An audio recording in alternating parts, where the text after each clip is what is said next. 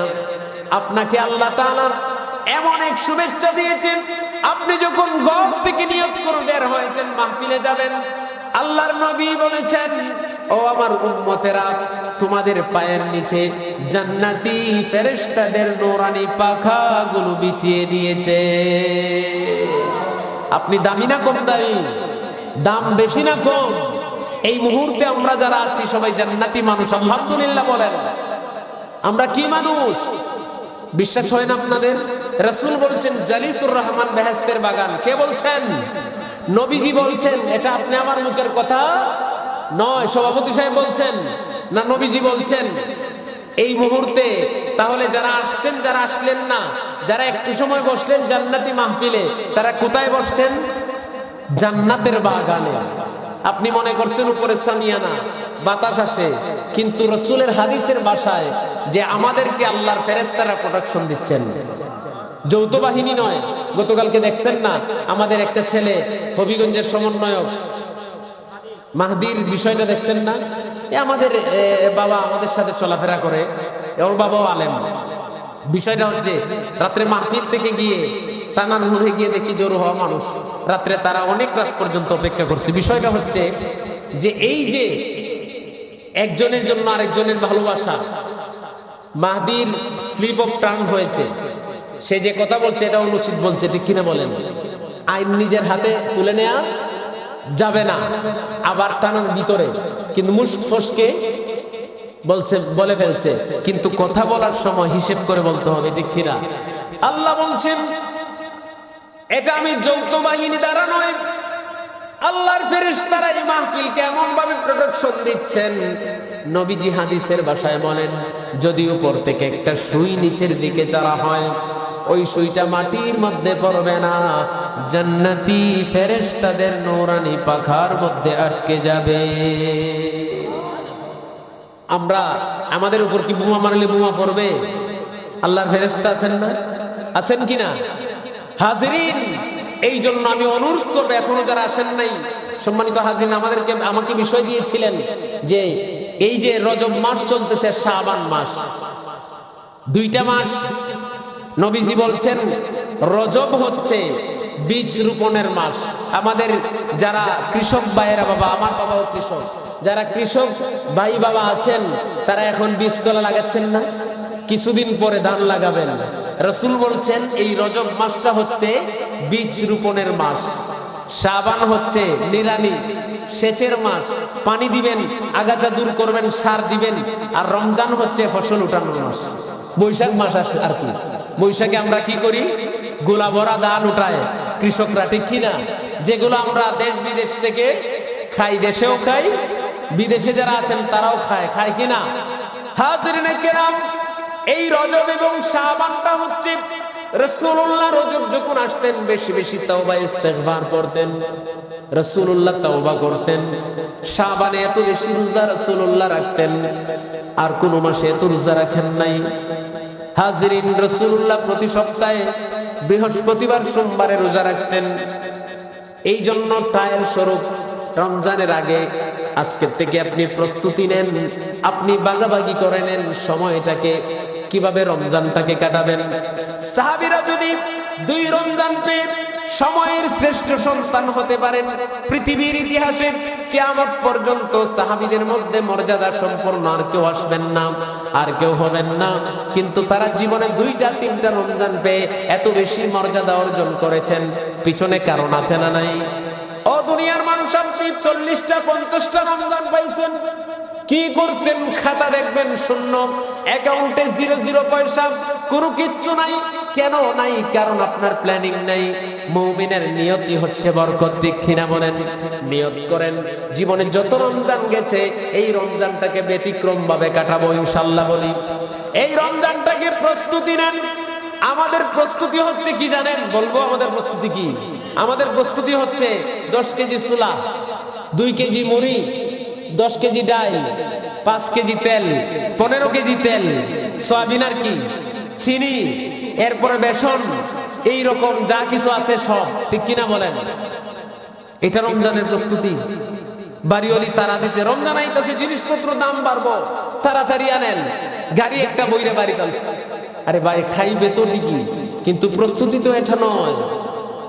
রমজান আসলে তাহাজ্জুদ পড়তে সুবিধা হয় কিনা বলেন? কোরআন তেলাওয়াতের আসর হয় কিনা? দারুল কিরাত আছে না নাই? আল্লামা সাহেব কিবলা ফুলতলি রহমাতুল্লাহি আলাইহি আমাদেরকে এমন এক জিনিস উপহার দিয়ে গেছেন। এই কোরআনের শুদ্ধ তিলাওয়াত লন্ডনেও আছে, জিজ্ঞেস করেন। হাজিরিনে কেরাম, লন্ডনে হাজার হাজার বাচ্চারা কোরআনের হাফেজ হচ্ছে, কারি হচ্ছে। যেটা আমাদের জন্য স্বপ্ন মনে হয়। আমার হবিগঞ্জের এক্স মেয়র, তার 3টা সন্তান, তার ভাইয়ের 3টা ছেলেকে হাফেজ বানিয়ে ফেলছে। আশ্চর্যের বিষয় না? মেয়র সাহেব তার বাচ্চাকে, আমি বললাম যে আপনার বাচ্চাটাকে হিফজে দেন, হাফেজ হইছে। মা ওই দিন ফোন দিছে যে ভাই আমার ছেলেটা তো হাফেজ হইছে। বিষয় হচ্ছে যে লন্ডনে তারা চিন্তায় থাকেন বাচ্চাগুলো বিপদে চলে যায় কিনা। এই জন্য মা বাবা আত্মীয় স্বজন সর্বোচ্চ চেষ্টা করেন ইসলামী শিক্ষা দেয়া। হাজিরিনে কেরাম, আপনি বাদ করে নেন সময়, কারণ যদি চলে যায় রমজান পাইব কিনা ঠিক নাই। কিন্তু আল্লাহর কাছে আমরা দোয়া করবো, বাল্লিগনা রমাদান, আল্লাহুম্মা বারিক লানা ফি রাজাব ওয়া শাবান। হে রব, আমাদেরকে রজব আর শাবানের বরকত দাও, রমজান পর্যন্ত আমার হায়াত পৌঁছে দাও। এই কথা কেন বলবেন? কারণ জীবনে কত রমজান কাটাইলেন, এই রমজানগুলো তো আপনার পরিকল্পনা ছিল না। পরিকল্পনা ছিল কি করবেন, খেজুর, বেসন, বড়া, পুরি, আপনার ছোলা, এগুলা খাওয়ার। কিন্তু পরিকল্পনায় আপনার কোরআন তেলাওয়াতের শিডিউল ছিল না, নফল নামাজের শিডিউল ছিল না, তাহাজ্জুদের শিডিউল ছিল না। আপনি রোজা রাখেন, মিথ্যা বলেন, রোজা রাখেন, চুগলখড়ি করেন, রোজা রাখেন, অন্যের হক নষ্ট করেন। আমার নবীজি বলছেন, আমার উম্মতের মধ্যে শেষ জামানায় কিছু মানুষ রোজা রাখবে, কিন্তু তাদের রোজাটা রোজা হবে না। রাসূল বলছেন উপোস থাকা হবে। আমরা দেখেছি আমাদের সমাজে অনেক মানুষ, অনেক ধর্মের বাইরা, বিধর্মীরাও উপোস থাকে কিনা বলেন? হিন্দুরা উপোস করে না, তাদের উপোসের মধ্যে একটা সিস্টেম আছে, মধ্যে বিরতি আছে। কিছু ফল ফ্রুট খাওয়া যায়, জানেন এটা? কিছু ফল ফ্রুট দেখে, কিন্তু মুসলমানদের পানি খাওয়া যায়। আল্লাহ বলছেন লাআল্লাকুম তাত্তাকুন, কেন বললেন? যেন তোমরা তাকওয়া অর্জন করতে পারো। আমি আমার জীবনে, ছোট্ট জীবনে পেয়েছি, নামাজ পড়ে না, ভালো আমল নাই, কিন্তু রমজানে রোজা ছাড়ে না, ঠিক কিনা বলেন? আছে না এরকম মানুষ? তারাবিও পড়ে না, 5 ওয়াক্ত নামাজও পড়ে না, কিন্তু রোজা ছাড়ে না। ও মুসলমান, আমার রাসূল বলছেন তোমার রোজাটা রোজা হয় না, তোমার রোজাটা উপোস হয়ে যায়। কিন্তু কেন বললেন রাসূল উপোস হয়ে যায়? আপনি রোজা রাখলেন, চুগলখড়ি করলেন, রোজা রাখলেন, মিথ্যা বললেন, রোজা রাখলেন, নামাজ পড়লেন না, রোজা রাখলেন, অন্যের হক নষ্ট করলেন, মৃত ভাইয়ের গোশত ভক্ষণ করলেন, রোজা রাখলেন, আরেকজনের জায়গা দখল করে ফেললেন, আরেকজনের নামে মিথ্যা মামলা দিলেন। কিন্তু আমার রাসূল বলছেন না না না না, তার রোজাটা রোজা হয় না। কেন হয় না রোজা? কারণ রোজা আপনাকে সংশোধন করতে পারে নাই। লাআল্লাকুম তাত্তাকুন, তাত্তাকুন, আল্লাহ বলছেন যেন তোমাদেরকে রোজাটা পরহেজগার বানায়। রোজা রাখলেন, আল্লাহর ভয় আপনার ভিতরে নাই, কিন্তু আল্লাহ তো বলছেন লাআল্লাকুম তাত্তাকুন। এর যদি সরল অনুবাদ দেখেন, আল্লাহর ভয় যার অন্তরে বেশি, শেষ তত বেশি তাকওয়াবান। লাআল্লাকুম তাত্তাকুন, যার ভিতরে আল্লাহর ভয়। আপনি রোজা রাখলেন, কোনো কিছু খান না, আপনি খান না কেন বলেন? রোজা রাখলেন দরজা বন্ধ করে, যদি খান কেউ দেখবে না কি বলেন? কিন্তু কেউ দেখবে না। আপনি চিন্তা করেন দরজা বন্ধ করে যদি ঘরের ভিতরে খেয়ে নেই, বাহিরের সমাজ তো দেখবে না, পরিবার জানবে না। আমি যদি দরজা বন্ধ করে খাই, আমি পুকুরে গোসল করতে নামলাম, এক ডুব পানি খেয়ে ফেললাম, যখন পিপাসার্থ থাকি কেউ দেখবে না, কিন্তু দেখবেন কে? দরজা বন্ধ করে যদি খাই, কেউ দেখবে না, দেখবেন কে? কেউ জানবে না, কে জানবেন? কেউ শুনবে না, কে শুনবেন? এটা যদি বিশ্বাস করেন, আপনি এত শত বাধার পরেও কষ্ট করে রোজা রাখেন, কারণ কেউ দেখে না, দেখেন কে? যখন মিথ্যা বলেন কেউ দেখে না, দেখেন কে? যখন মিথ্যা শুনেন কেউ শুনেন না, শুনেন কে? যখন হক নষ্ট করেন কেউ দেখে না, দেখেন কে? এই জন্যই তো আল্লাহ বলছেন লাআল্লাকুম তাত্তাকুন, যেন তোমরা পরহেজগার হইতে পারো, তাকওয়াবান যেন হইতে পারো। তাকওয়াটা কি? তাকওয়া দেখা যায় না বাবা, ও আমার বাবা, তাকওয়া ধরা যায় না, তাকওয়া মাপা যায় না, কিন্তু অনুধাবন করা যায়। তাকওয়াওয়ালা মানুষ যেই ব্যক্তিটা সমাজের কারো অন্যায়ভাবে কারো জায়গা দখল করে না, কেউকে গালি দেয় না, অন্যের হক নষ্ট করে না, মানুষের সঙ্গে খারাপ কথা বলে না, খারাপ ভাবে মিশে না, আমরা ওই মানুষগুলোকে বলি লোকটার ভিতরে আল্লাহর ভয় আছে, বলি কিনা? লোকটা তাকওয়াবান। ও আমার ভাইয়েরা, বাবারা, এই তাকওয়াটা আপনার ভিতরে নাই কেন? আপনি তো কেউ দেখবে না, কিন্তু আল্লাহ দেখবেন। রমজানে খান না, কিন্তু অন্যান্য কাজের বেলা আপনি যখন ওজনে কম দেন, কেউ দেখে না, দেখেন কে? আপনি ব্যবসা করেন, সামান্য গরমিল করে আপনার পুরো ব্যবসাটাকে হারাম বানিয়ে দেন, অথচ আল্লাহ বলছেন ওয়া আহাল্লাল্লাহুল বাই'a ওয়া হাররামার রিবা, আমি ব্যবসাকে হালাল করেছি, ওয়া হাররামার রিবা, সুদকে তোমাদের জন্য হারাম করে দিয়েছি। এখন সুদের নামও ব্যবসা, ঠিক কিনা? একদিন